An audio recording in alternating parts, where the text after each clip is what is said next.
Yo, what's up, everybody? This is your host, Super Ninja Austin, here in the 23rd episode, or not 23rd, the 22nd, not 20, the 62nd episode of the SNA podcast. And this is my third ever premium live event review. It was FastLane was on tonight. And this is going to be the FastLane review, and then, this was very as a satisfying night with satisfying matches with satisfying endings. Even though the first match I kind of only watched half of it, but let's begin. We're going to start off, and if I do this, do the match recaps very shortly, I apologize in advance. Try to remember everything I can, and I cannot go back to Peacock at this point and see what happened. Only just remembrance of watching the match, and going back and memorizing as much as I can. So let's begin. It was Cody Rhodes and Jey Uso taking on the Judgment Days, Finn Balor and Damian Priest. And I could say that start off with, I believe, was Cody and Finn Balor, and then it was like that. I believe he was doing most of the fights, and then he was getting outnumbered by Damian Priest and Finn Balor at one point until Jey Uso, he finally tagged in Jey Uso.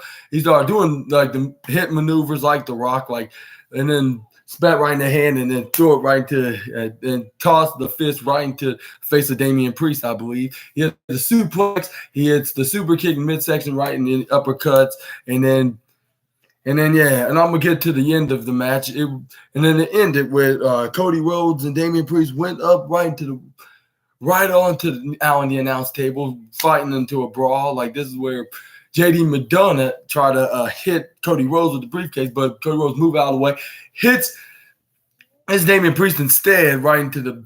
And I think Cody Rhodes hit a slide swipe kick right into him and the briefcase, face first, I believe, in the briefcase, if I'm not mistaken. This is where Cody Rhodes picks up Damian Priest, hits him with the crossroads. This is where he hits the most greatest 1D I've ever seen, with Jey Uso when they got Finn Balor into the ring. This is where Jey Uso picked him up in the fireman's carry position. This is where Cody Rhodes hits a Cody Cutter, turned it to a 1D, one and done. This is where he super kicks Finn Balor afterwards. This is where Cody Rhodes picks him back up, hits him with the crossroads, got the 1, 2, 3, and yes, that's why I said 1, 2, 3. We got some new undisputed WWE Tag Team Champions, and this is probably great for both of me. And main event Jey, ever since he moved to Monday Night Raw, ever since he left the Bloodline and not have no associations with with his cousin, the Tribal Chief, and neither of his brothers, Jimmy Uso and Solo. And what do you thought about this best win? Do you think that this win was expected, or do you think that it shouldn't have happened in the first place and the Judgment Day should have held on to the titles until somebody suitable for those titles will win? Y'all let me know down in the comments below. We're going to move on to the next match, which is the 6-man tag match with the OWO, Rey Mysterio and Santos Escobar and a mystery partner, taking on the new Hurt Business of Bobby Lashley and the Street Profits. And it all started when they got Santos Escobar out of them. I won't say start. I'll say only thing I can remember I can recap is when they got what's his name out of the match, into the ringside area, and then they were triple team. It was 3-on-1 at that point with Bobby Lashley and the Street Profits. This is where Zelina Vega tried to do the best she could, of defending her two men teammates by hitting the Hurricane onto Montez Ford. This is where I believe this is where Montez Ford was the legal man. This is where he tried to do a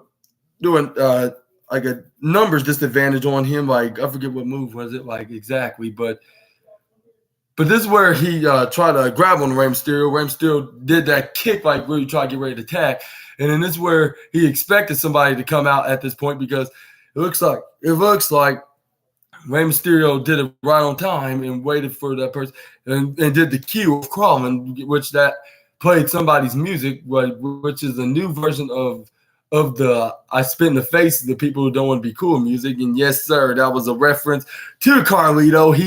He's back for WWE, and it looks like for good. And now he's going to be the fifth member, or not the fifth, the sixth member of the LWO, because he tagged himself in. He was hitting comeback moves onto Montez Ford and hit both double strikes onto Bobby Lashley and Angelo Dawkins.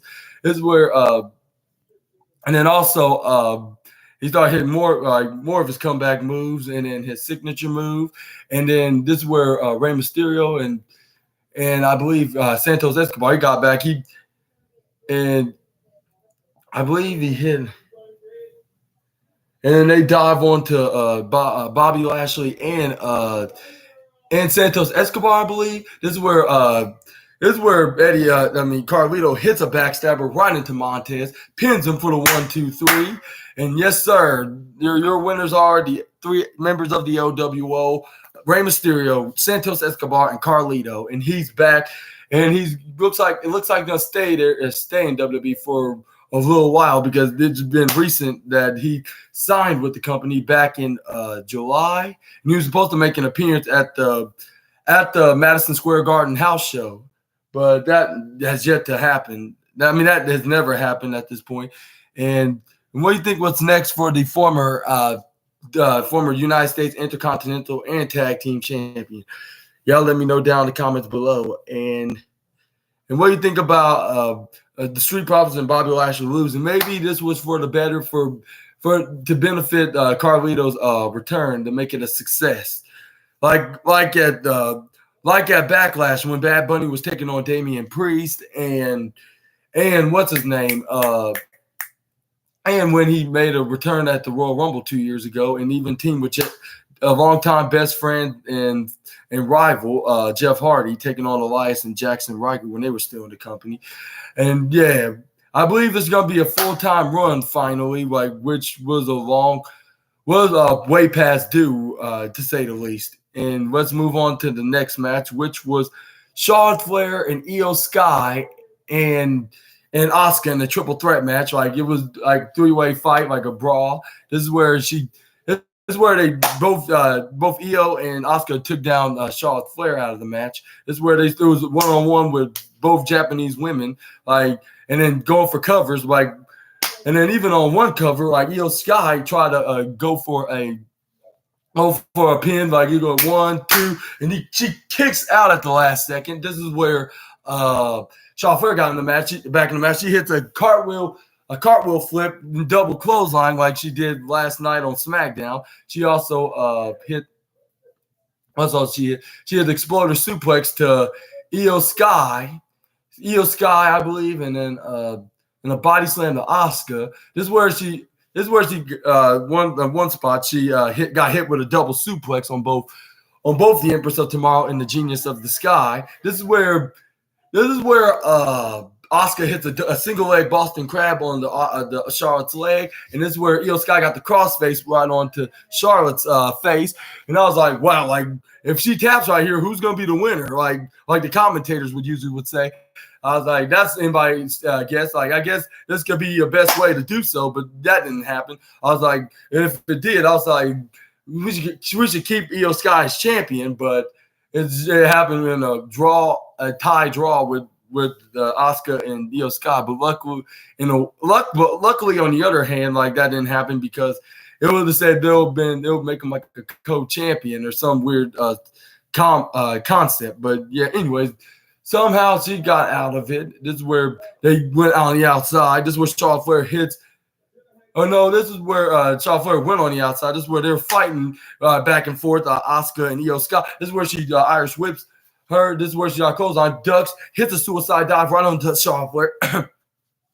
Asuka dives on the outside as well on her own. And this is where Charlotte Flair went up right on the top rope, said, no, this is how it's done, and hits a moonsault on both women right on the outside of the ring. And then let's see. And then this is where Bayley tried to come in there, try to distract, but that didn't happen. Oh yeah, my bad. This is where I think she hits a power bomb right onto Charlotte Flair, I believe. And she pins her 1-2, and then this is where she gets Meteor by Io Sky. This is where and then Bayley tried to come in there, but anyway, this Io Sky tried to hit a knee strike maneuver on the Asuka, but she I think moved out of the way. Oh yeah, then this is where Asuka tried to go for an Asuka lock, but she flips out of it into a little roll up, but she got 1-2, and the Charlotte stopped her right on time. This is where Asuka stopped her right on time, but this is where Bayley comes in. This is where she tried to distract, but she knocked out both women out of the ring. This is where Asuka tried to go for the Asuka lock, I believe, but no, she counted out of it. Irish whipped her right through the ropes. She hits a flying spear. Looked like, this looks like it's about to be over. Like, hope not. Like, even though I have nothing against Charlotte Flair like everybody else does, being 15-time women's champion, even 16 like her father, and beat his record by being the 17th-time champion. But yeah, I wouldn't like to see her be champion, probably not until like 2024 anytime, whether it be in the Women's World Championship, the WWE Women's Championship, heck, even maybe even the NXT Women's Championship, be the first ever woman to be the 3-time Women's Champion. Why not? The gold is written right over her. Put it back, Trey. Come on, Trey. No, Uncle SNA is kind of busy right now. Anyway, this is where Charlotte Flair tried to go for a figure 8, but this is where Bayley tried to come in and try to intervene into the match. But this is where I was like, referee, what are you doing? Unless WWE change the rules back to being DQ again, then why you're holding Bayley back? Like, it's a triple threat match. Nowadays, it's no disqualification, so anything could possibly happen, even interferences. I was like, referees sometimes don't know the rules. Like, if they whacked him upside the head, like with a steel chair. But anyways, this is where Io Sky hits the Genius Moonsault right off the top rope, right onto Charlotte Flair. This is where she struggled to pin, but she successfully got her legs up and her shoulders down. This is where the referee finally seen it after he got into that got out of the trends of incompetence. This is where he counts the 1, 2, 3, and still the WWE Women's World the WWE Women's Champion Io Sky. And yeah, I was like, this is what's gonna happen. Like, it was best that Charlotte Flair took the pin because 1, she got the pin over Bayley last night, and 2, BWE reported that it's gonna be a guarantee that Charlotte's not gonna win. Like, and that was the truth. Like, regardless, because whether if Io won and retained her championship or Asuka became the new champion, we wouldn't be Charlotte Flair. They're probably gonna write Charlotte out of the title picture and even on television for at least a couple of months, and then probably come back by the Royal Rumble, or unless they have something for her to do by Survivor Series. But yeah, they're probably going to plan her into a non-title programming, but they're probably not going to be back in the title picture. She's probably not going to be back in the either title picture probably by any time in 2024. But this is probably good. And then for the side of things with Io Sky, she's probably going to continue her feud with Asuka. And this is going to be a sign that Kairi Sane's going to make a return, and she's going to challenge for the women's champion herself. And then there's going to be some kind of triple threat match towards the end of the year, or maybe even beginning of 2024. But yeah, like I always predicted, and then probably Kairi Sane will reunite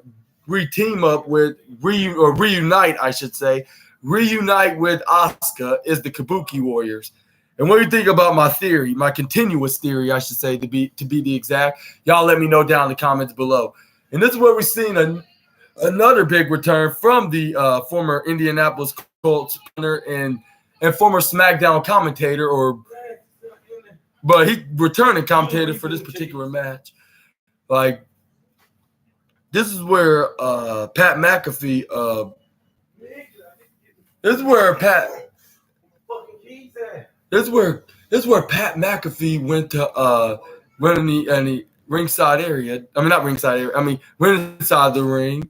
This is where he had the Indianapolis Colts championship replica on.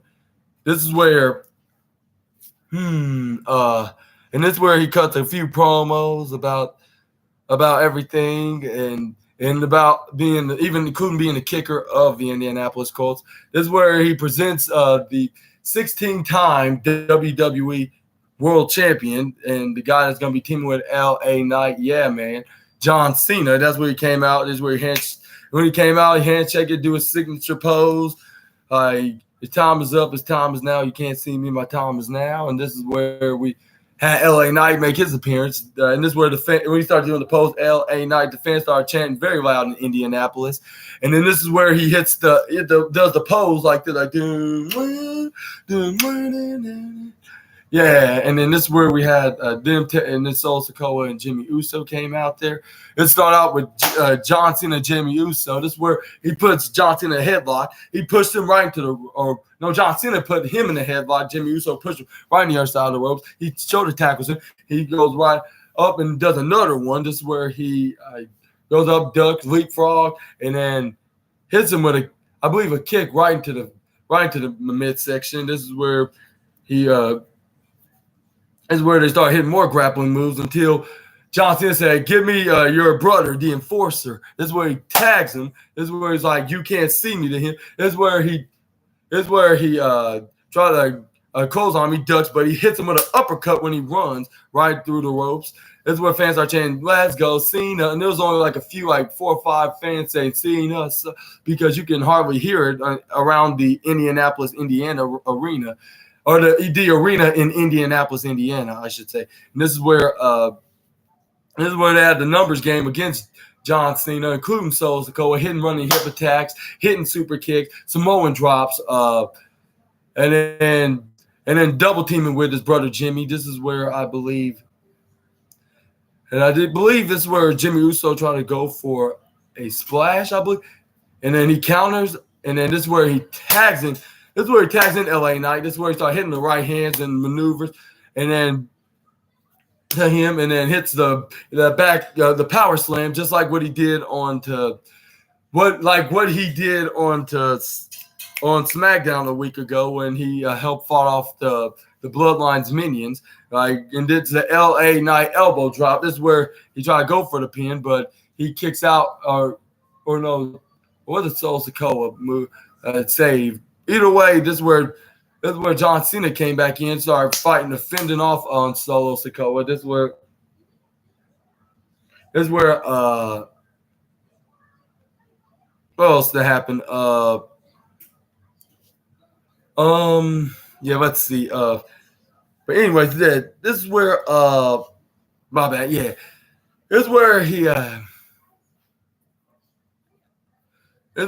LA Knight got what's his name out of the ring, Jimmy Uso. This is where Solo Sikoa, I believe, hits. I believe was it? I don't know, if it was a Samoa drop or a suplex or clothesline out of the ring. Either way, he did that move. This is where John Cena hits the most comeback move in all sports entertainment, the crossbody. This is where. And then at one hand, this is where when both John Cena and Solo Sikoa was the legal man, this is where Jimmy Uso got LA Knight back out of the ring. This is where he tried to hit the attitude adjustment onto Solo. This is where he super kicks him. This is where they tried to hit their finisher, which Jimmy Uso tried to go for a splash once and for all. This is where LA Knight came back, counters him before he could do the move, and got back in the game. I believe he suplexed him off the top. This is where I believe LA Knight got some payback and retribution. He hits his what's that move? I don't know. Like he probably hit a suplex, I believe, and into the out of the ring. This is where This is where it was John Cena and John Cena and LA Knight was in the ring now, finishing off Jimmy Uso with John Cena hitting the 5-knuckle shuffle right onto right on right onto Jimmy Uso. This is where LA Knight's like, yeah, come on, get up. And he hits the blood force trauma right onto Jimmy Uso for the 1, 2, 3.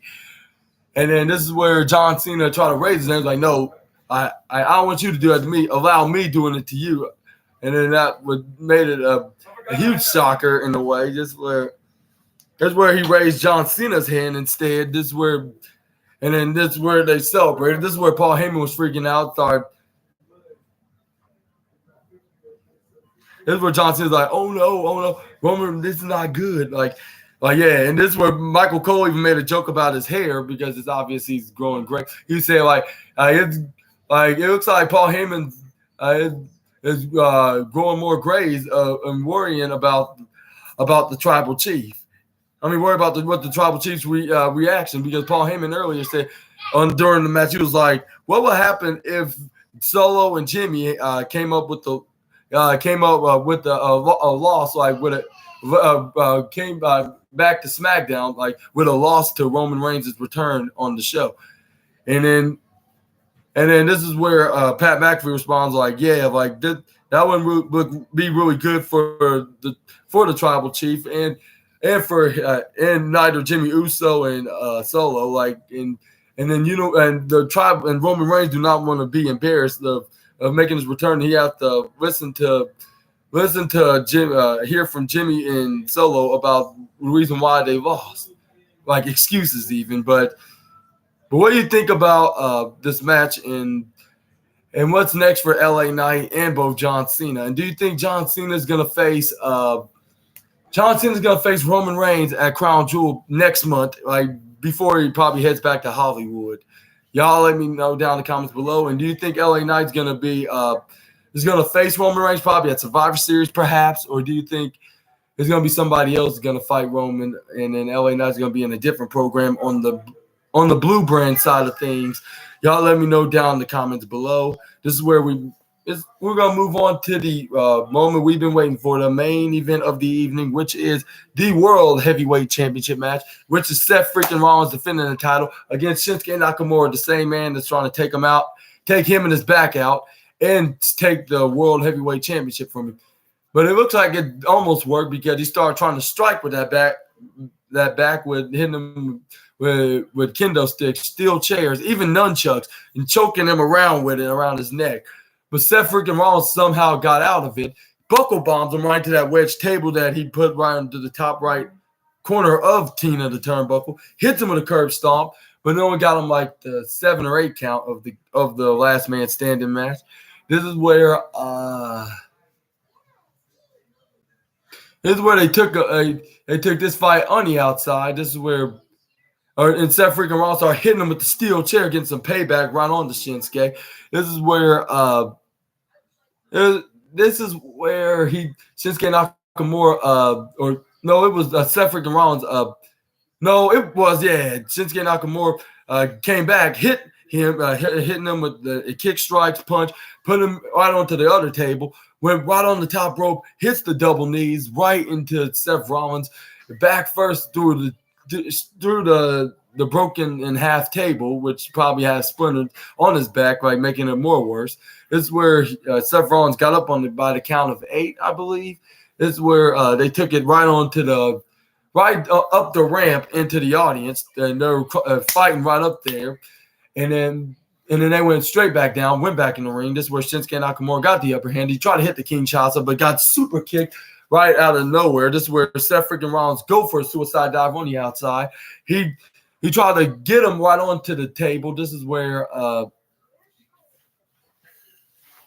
he tried to do a suplex right onto him, but Shinsuke countered, spit some red mist out of nowhere, and pushed him right off through the table. This I was like, okay, it's over. It's over. And then this is where the referee counted 9. And this is when he tried got ready to count to 10. This is where he got back up before he right before it was even 9.99999 counts. But this is where Shinsuke started continuing to brutalize the the architect and the visionary and the revolutionary. This is where he tried to hit the Kinshasa right inside the ring. This is where he got another 9 count, and it was doing it like all over the arena. And this is where they went right into the ringside area. This is where he tried to. This is where both men, when they ran right into each other, right on the ringside. In the audience, and they both were down. This is where both men got back up, but Seth Rollins, I believe. And I believe Seth Rollins slammed him right through the table, right when they're right on top of the boxes and not boxes. I mean the everything that the equipment and stuff, and right onto the railing. That's what it was. Yeah, the railings. Like this is where he slams Nakamura right through the table, and then Seth Rollins got up like on the half of the count. This is where referee count the 7, 8, 9, and 10, and Seth freaking Rollins, yep, that's right, is still your world heavyweight champion. Congratulations to the Drip God, and I hope he holds on to that title until when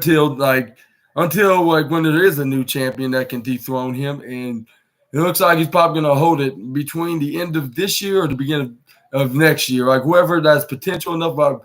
It could be a Gunther. It could be a Gunther. It could be Damian Priest cashing in the Money Back briefcase. Oh yeah, I forgot about that. Like Damian Priest said before the match, Damian Priest was trying to say like, I'm not gonna leave empty-handed. It's bad enough I already lost the tag team title. And then this is where the Judgment Day tried to talk him out of it, saying like he's not in shape. And then Rhea Ripley's like, yeah, like you said that you wanted to cash in another night. So why are you changing your mind this night? And then she was like, hand over the briefcase. And that's what he did so. And then, and that's when they were getting ready to leave. But anyway, beside that, that's all. That was the end of tonight's FastLane. Like it was a good. It was just a good. I guess the secondary. I could say it was a perfectly great secondary pay-per-view that I have ever watched into WWE of this year in 2023, and I would say I'll give it. I could give it like 4.5, but I would say 4 stars, 4 out of 5 stars. And how you would rate tonight's WWE's FastLane event? And I would love to hear that down in the comment section down below. And that's the end of this video. Hopefully you like it. And if you did, please give me a huge thumbs up. Comment down below and subscribe and click the bell notification so you can be notified on my next upcoming video of at Super Ninja Austin 213. And also make sure to share this with your friends all over the web, or even the Messenger, Facebook, Instagram, Twitter, and TikTok, all over across the social platforms, and watch plenty more of my SNA podcast videos. Like that, they're already down there from the last 2 months of making this content on this channel. And this was the SNA podcast, the 62nd episode. And then this was the WWE FastLane review. I've been your host, Super Austin. And then before I fully go, I want to let y'all know that up next, I'm going to do the AEW Collision review right here, right now. See you then. Super Ninja Austin, the Assassin, out. Stay tuned.